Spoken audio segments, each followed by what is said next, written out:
Okay, so what I'm first going to start off with is just cutting around the image, just like that.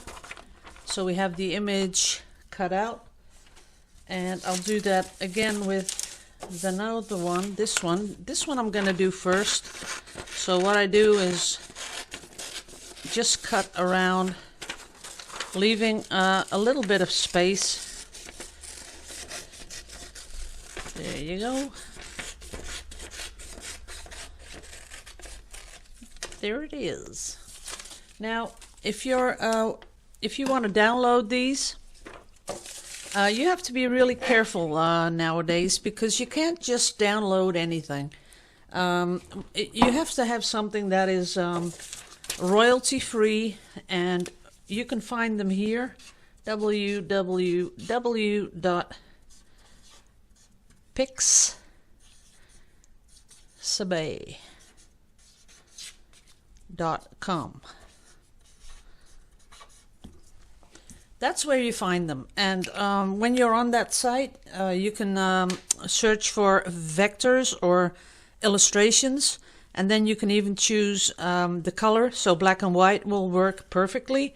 So you put it on black and white, and you get all these images that you can download for free. Doesn't cost you a thing. It is nice to give the person who made it a cup of coffee now and then. That's okay. But it's a totally free site, and it has a zero license policy, so you can use it to make money. Sometimes you can download something and it's free to use, but you cannot use it to make money, commercially, because they don't allow that. And if you do, you're going over the copyright stuff. You don't want to do that. So to be on the safe side, go to this site, and you can download anything you like, and you can make money, and you can do anything with them. So I'm going to clean this up a little bit, make a little room.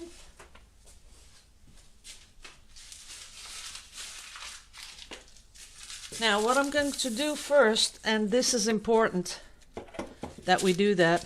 See, this was a pour where I did some blowing of the paint over the edges, but it wasn't as spectacular as I thought it would be, although there are a couple of really nice cells in it. But what I like to do is, first off, I spray. This is a degreaser, as you can see. Powerful cleaning formula that degreases everything. So I let it soak in for a bit. Not too long though. Then I take a paper towel and I just go over it like this. See that? Sorry for the noise. I know some people really hate this noise, but can't help it. So that's how I degrease it, and then you can see how it goes dull.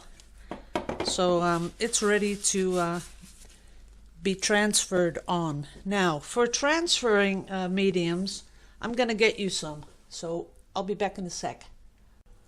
Okay, what I like to use is this just a normal gel medium, but you can also use special transfer medium. These are little bottles with acrylic medium, transfers photocopied printed images to rigged supports like canvas, wood, and all that kind of stuff. So you can use this, but I have been using the gel medium, and that works for me, although ooh, it went hard. That's not good. Okay, plan B, transfer medium, because this is turned out a little hard. I think I didn't screw the cap on that well. So always shake up stuff that is fluid. And what I like to do is take the image, if I had it somewhere,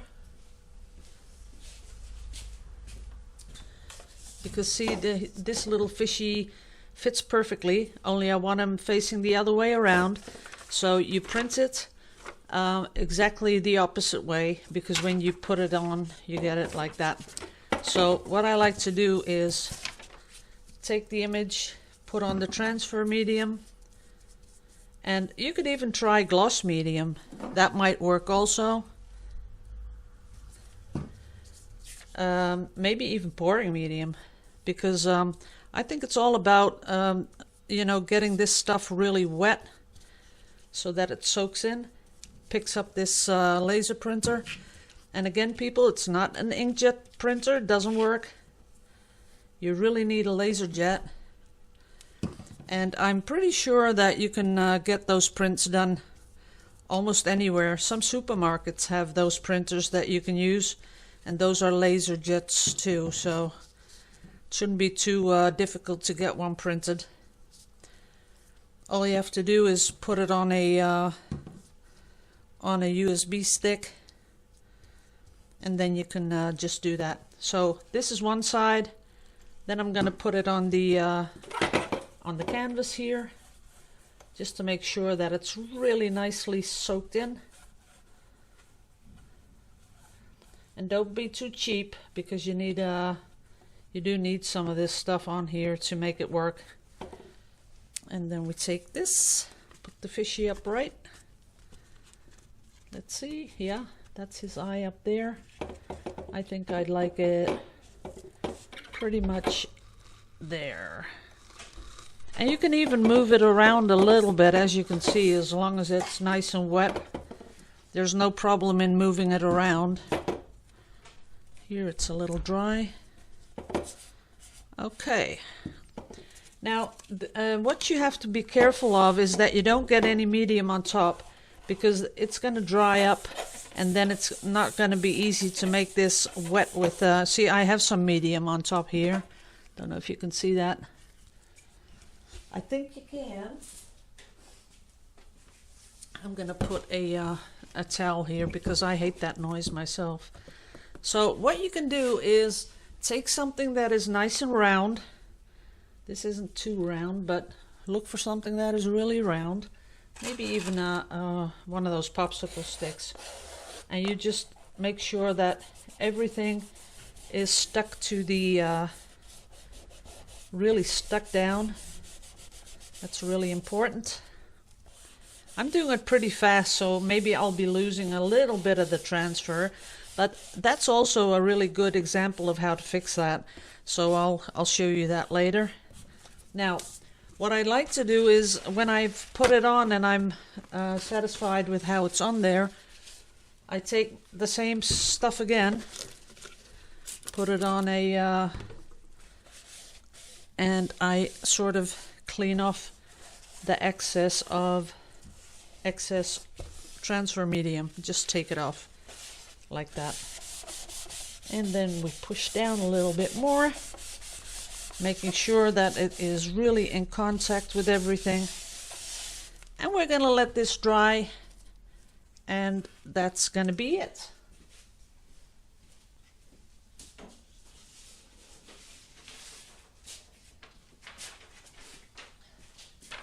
Now, for the big one, I'm going to do exactly the same. First off, of course, degrease it. And sometimes, you know, these paintings that you use as a background, they've been laying around for quite a while. So they also pick up dirt, as you can see. This one has been on my drying rack for like forever. So I want to make sure it's nice and clean. That's pretty dirty. So this step you don't want to skip, because it's important to have a really clean surface. Now, the big one. Oops. This might take a little longer, this video, guys, but remember, I am not really, I'm not all that about fast forwarding.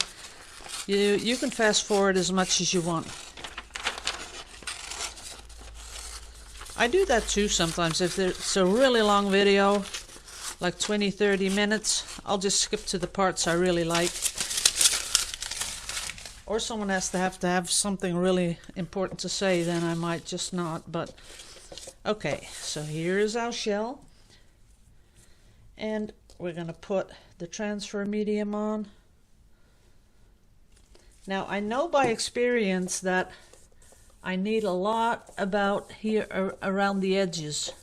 I need a lot of that stuff because sometimes that doesn't come off that well as it does in the middle. And I also think it's an important part of the print. You know, the middle not so much because, you know, we're going to be coloring that with a with some mica. But I know that the sides are very important. So that's why I'm double checking to make sure that I'm getting full coverage. So here we go. Nice and wet. Down here. Okay, I think we're done here. Maybe a little more, just to make sure we got everything. Okay. Now we're going to put this in the middle, make sure it's nice and wet.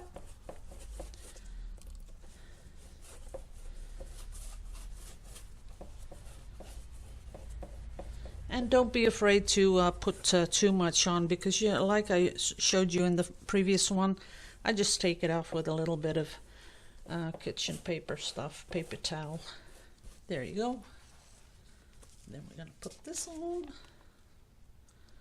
nicely in the middle here. A little bit down here. Yeah. If you have big transfers to do, you want to put it in the middle and you want to go from the middle to the sides because that's the best way to do this. So start from the middle out and just go to the outer sides of it. That's the best way. Then you don't get all the bubbles and you don't get the creases. There we are. Nice and smooth. See that? Okay. You do want to give it a good rub though. Don't forget that. Don't think because it's on there that's okay. You really want to rub it. Now, I want to tell you again, this is a laser printer. And the paper I'm using is just the cheapest printer paper you can find. So it's not thick, it's not special. It's just, you know, what they put in the machine. Okay, that's mostly done. So we're ready. We're going to let this all dry. And I'll be back when I take it off. See you in a bit. Okay guys, we're going for part 2 of the transfer. As you can see, I sprayed the transfer with a little mister bottle like this. Just put it all on there to get it wet. And I let it soak for about an hour. And as you can see now, I can take off the paper. And as you can see, the paper is pure white. So the laser jet has everything that is laser jet has been put on the acrylic pour. But this is something that you want to do, you know, when you're really zen, because you want to take every fiber off, and that involves a little rubbing. And I'm doing this because if you do it with your nails, you might, you know, just be getting too much off and taking off some of that, the black. You don't want to do that. See, even the lines here are perfectly transferred. Look at that. So the medium, you know, a lot of companies sell this sort of medium. And all you have to Google is transfer medium, and then read the description that it says, you know, to transfer on canvas or wood or whatever. But it has to say canvas because that's the type you need. But look how Can you see how beautiful that is done? That is perfect. So you saw me do that yesterday. First I do the paper, then I do the canvas. And even though you might even take off a little bit of that black, because those really thin lines are pretty, they are the ones that you have to take care of. But even if you were to take that off, then there's no problem whatsoever, because you can just do it with a permanent marker. You can touch it up, like, let's see here. Nah, it did take everything. Oh, here's a bit. See that? Here is a little bit that was taken off. And this only happens when, oops, that only happens when there's not enough medium on the canvas and the paper. So that's what you have to watch out for. I can try and do this with a credit card thing. I'll do that. You know, just to give you guys an idea what you can do or cannot do. Yeah, this works pretty much. See that?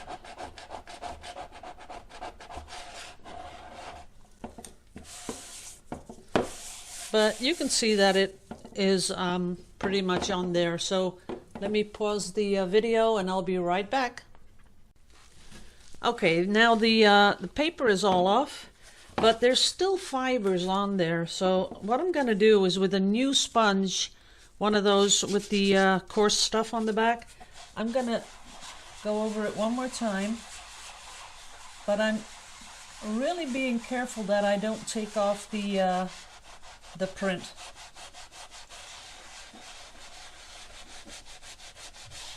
And as you can see, still a lot comes off. So that's what you want to really get off the whole transfer thing.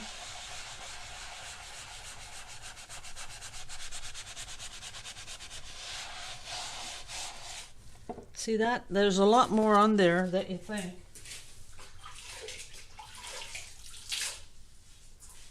Just cleaning it off a little bit.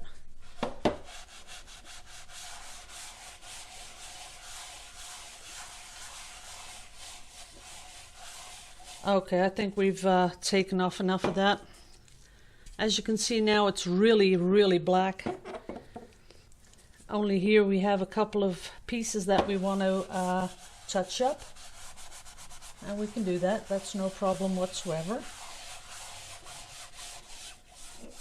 Okay, that's it. Clean it off with a damp rag. There it is. There you go. Now I'm going to dry this with a hair dryer, and then I'll be back and I'll show you how I touch it up. So be back in a minute. Okay guys, what I have here is a Staedtler pigment liner, and as you can see here, it says it's waterproof. Document real, I don't know. Let's see, waterproof on paper, light fast, and whatever. It works. So what I then do is just touch up the pieces that I think are missing. And you don't have to make too much out of it, because to tell you the truth, it doesn't really matter that much. But this little bit here might be better if it was black. Putting back this little spike. And then of course this line, you want it to be continuous. So that's what we're gonna do. And this one too. And really everyone can do this. This is not, you know, that big of a deal. You just go along where you think, you know, that you want it to be touched up. That's okay. Here a little bit. That's done. And there's still a little bit of fiber on here, but I don't want to brush over this bit too much, because the lines are so fine. So that one's done. Then here we're missing a little bit. here, right there. So that's done. That's okay. Maybe here, there's a little bit of a hole. But this is something that you want to do, you know, at the kitchen table. Just go over it really. Oh, here's a little bit missing of the fin. So that's nicely touched up. Oops, it's losing. Some of these pens are really old because this is from a long time ago when I did a lot of pen drawings. There you go, that's better. Then of course you can do this better if you're missing a lot of it. See how it doesn't really matter how you do it, as long as you just make these continuous lines. It looks like it was there before. There you go, maybe here. There's a little bit. Oh, this one's missing the finny thing. There you go. And I think it's okay like this. It's done. Let's see if I'm missing something here. No, that one's going there, there, there. It's looking okay. Maybe this a little bit here.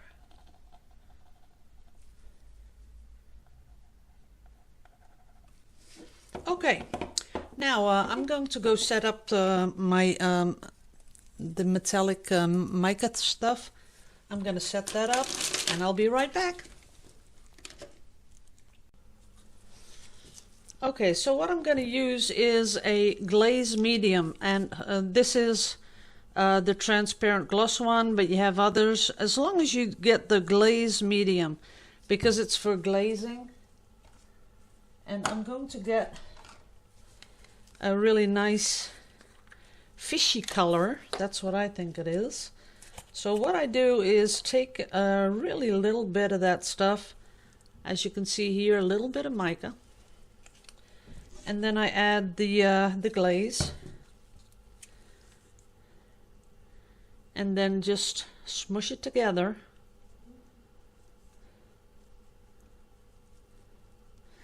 And why I prefer this over paint, I'll show you why. Because when I do this,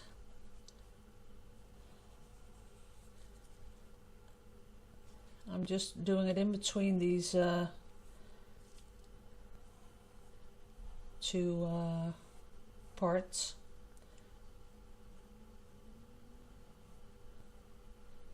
Okay, wait for it. Why I'm doing this is because when the light hits it, it's going to be really that beautiful shimmery color, and the pour beneath is going to still come through.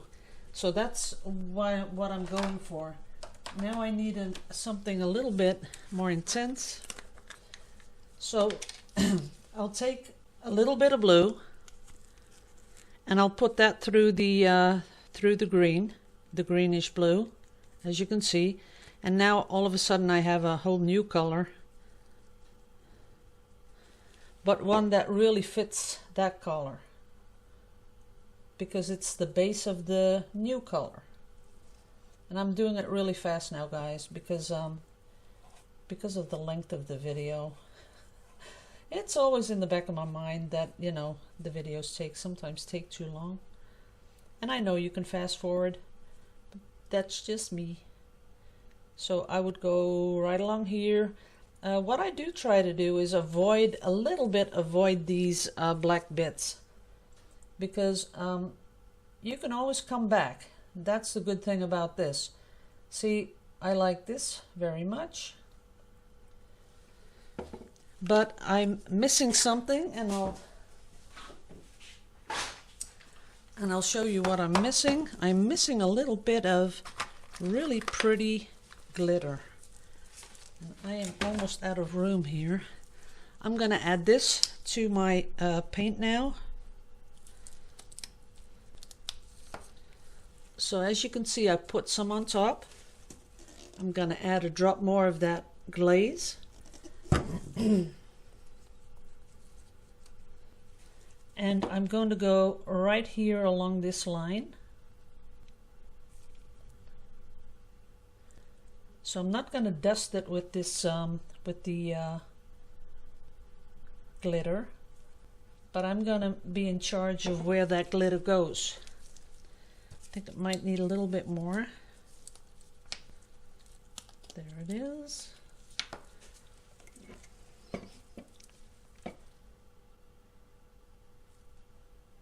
So I'm going along this line because I think that's what I want to do. There are no rules, people. You can put this glitter all over the place if you really want to. But once this dries up, it's going to give it a really beautiful accent. Maybe a little down here with a little of the glitter.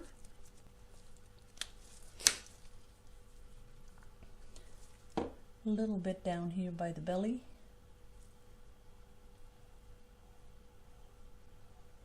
There you go. A little bit up here by its head. Kind of like that too. There it is.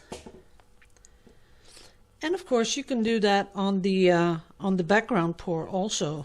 It's all up to you. So it doesn't matter what you choose to do. I'm doing it with the same colors as the background because I think that's more than enough, and it sort of gives that fish a little bit more body. But you could really use much different colors. I'll show you one little bit. So you can even put in the purple because the purple is really a contrasting color. And I have to get a new brush for that. Let me do that. Well, not new, but clean it. So we're going to take a little bit of that purple, put that in the glaze. There we go. For this technique you can use any micas that you have, and you can find them in the shop. I know there are brands that are called like Pearl X, anything like that. So if you would want to do that, see, this is with a lot of mica, as you can see. That is really intense. So maybe that's not such a good idea. I'm going to take it off.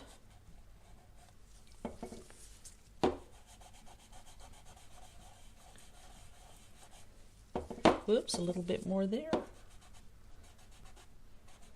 Now it's gone. Let's put some more glaze medium in there. Clean off the brush a little bit. You don't really need that much. So if you have some, see, now this is with the less of the less mica, because I do think that your pour should shine through just a little bit. And by doing it like this, it sort of brings out your little fishy.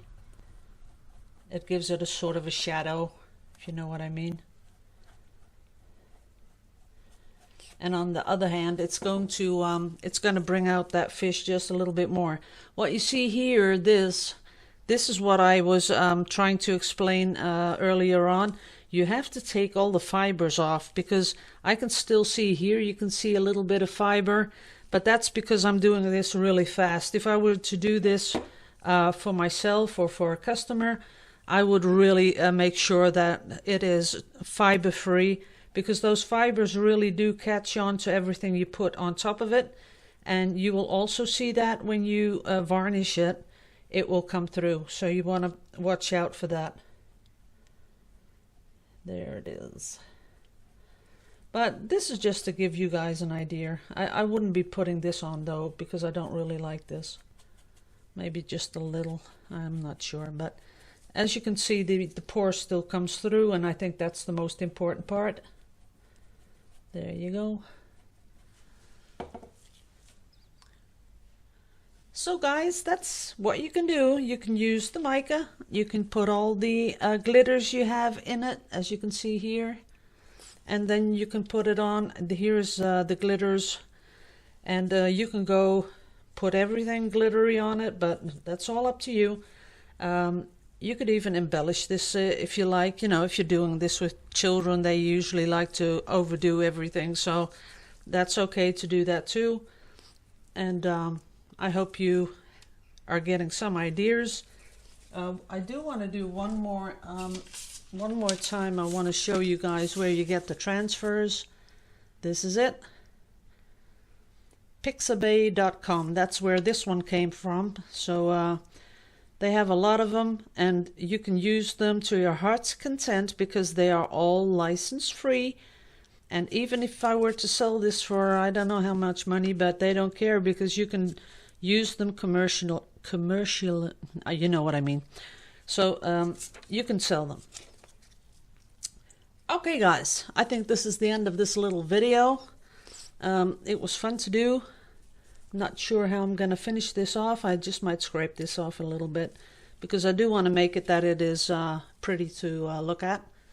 And this is very close up. Let's see if I can get you back down. Nope, it's not. Oh yeah, there it goes. But as you can see, this is that silvery stuff, so this is going to be just like a fish. That's sort of what I really like. There, let's take that off a little bit. I don't like that. Okay guys, I'm going to stop and clean up this whole mess, and then I'll be right back. Okay guys, I thought I'd just show you this one too, because this is the one, the other one I did yesterday. So we're going to take this off too. This is a really large one. This is a 40 by 40.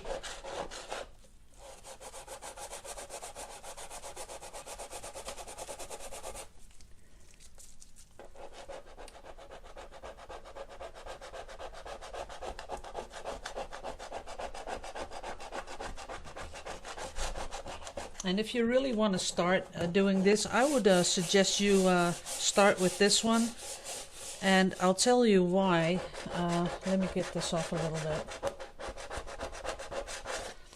bit. What you see is that this is made up of all lines, a lot of lines. So if you don't do it perfectly the first time, which might be the case, this one is really easy to fix with a marker. You might want to test a couple of markers. What I would do is I would start on a small one, a small canvas, and I would make this all ready, and then I'd go to the shop with the canvas and I'd try out those pens. You know, you always, when you buy markers, there are always those test markers that you can dink around with on a piece of paper. So I would take the little canvas with you, and then see how it.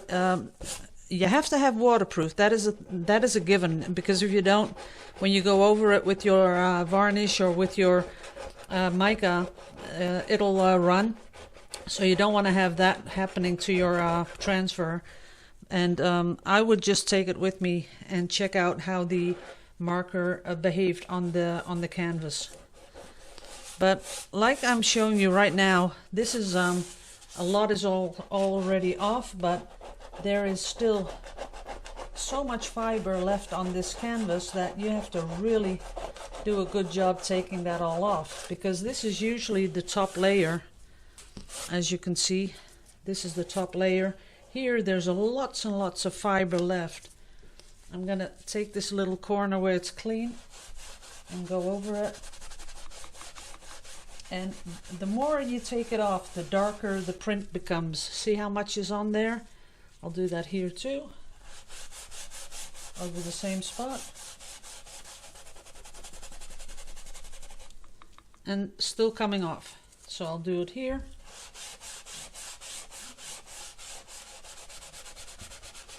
And as you can see, the more I do this, the more dark the transfer becomes, because you're taking all those little white fibers off the top.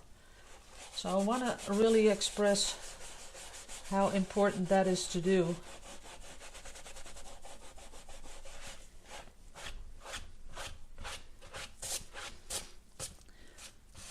So this one is I've done a couple of these, And usually by the time I'm finished with them, they're sold, because people really like the shell on the sort of a ocean background. And then they really like the beautiful micas on top, where the pore is still coming through. So they usually go for this kind of painting. So if you're going to do art fairs or something like that, I would suggest you do a couple of these, because I'm pretty sure they will sell. See how much is on there? That's a lot. And here in the middle you can see that there's a lot of fiber left. Let me get a clean one. There's almost nothing left on this one. But you can still see that it's coming off. I would do this, but you have to be careful, because you don't want to go too deep that you take off the transfer, of course. But I would do this a couple of times. Here's one that's clean, and I'll just go over the parts where I've already been.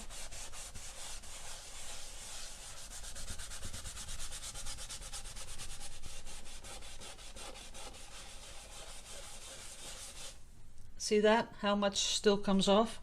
And you have to keep going until almost nothing comes off, and then it's nice and smooth. You'll feel it, and that's the part where you know that it's done. There's a lot still coming off. So thanks guys for watching. Love you all to pieces. Liebe euch alle. Gotta go. Gotta mix up some paint. See you in a bit. Love you.